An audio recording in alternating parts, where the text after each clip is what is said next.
আমার সাথে আছে মিষ্টি মেয়ে মমো, আর মমো এসেছে তার বাবার সাথে। তিনি একজন জনপ্রিয় সঙ্গীত শিল্পী বিজন মিস্ত্রি। কেমন আছেন ভাইয়া? এই মুহূর্তে খুব ভালো আছি। মমো, তুমি কেমন আছো? ভালো আছি খালামণি, তুমি কেমন আছো? আমি ভালো আছি। তুমি রান্না করতে পারো? হ্যাঁ। কি রান্না করতে পারো? ডিম ভাজি।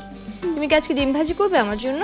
না খালামণি, আজকে তোমার জন্য আমি রায়তা সালাদ করব। আচ্ছা, রায়তা সালাদ করতে অনেক কিছু লাগছে তাই না? দেখে নেবো রায়তা সালাদ তৈরি করার জন্য কি কি উপকরণ লাগছে।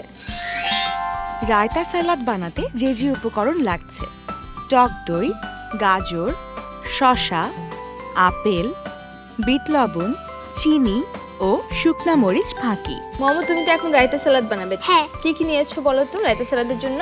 টক দই, গাজর, শসা, আপেল, বিট লবণ, চিনি, ভেঙে নেওয়া মরিচ।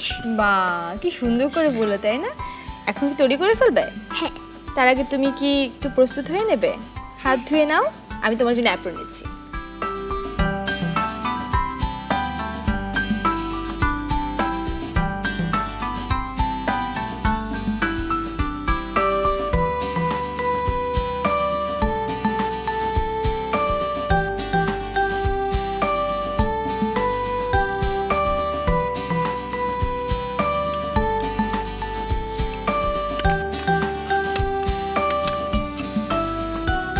এরপর তুমি কি দেবে? পর আমি চিনি দিব। চিনি দাও।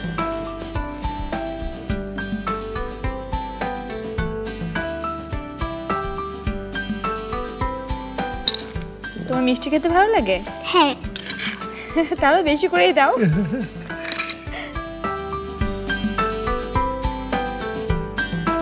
তারপর কি দেবে তুমি? বিট লবণ। এটা কি? ভেঙে নেওয়া মরিচ? তুমি ঝাল পছন্দ করো? অল্প অল্প করে। অল্প করো।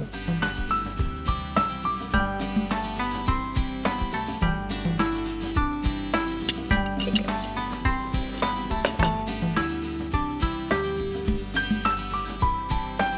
মমো আসলে প্রতিদিন কি কি খাবার খায়? ওর কি খাবার বেশি প্রিয় যদি বলতেন? ওর মাছ ভাত সবচেয়ে বেশি প্রিয়। মাছ ভাত? মাছ ভাত। বাঙালি। এবং তার বিশেষ করে খাবারের প্রতি তার অনাগ্রহটা খুব কম। সে খেতে খুব ভালোবাসে। খুব ভালো। আর ভাতটা তার প্রিয় খাবার। স্কুলে সে টিফিন যেদিন ভাত দেয় সেদিন সে শুধু টিফিন খায়। ডাল ভাত তার, হ্যাঁ, স্কুলে ডাল ভাত দেয়। আচ্ছা, সেটা তার খুব প্রিয়। স্কুলের টিফিনে ডাল ভাত? ডাল ভাত। বাহ, এটা কি হয়ে গেছে মমো? আমরা তাহলে এটাকে পরিবেশন করব, তাই তো?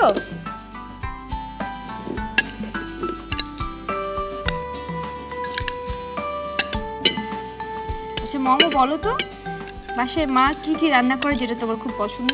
চিংড়ি মাছ, মাংস, আচ্ছা, ইলিশ মাছ, ফুলকপির বড়া, ভাজি রান্না।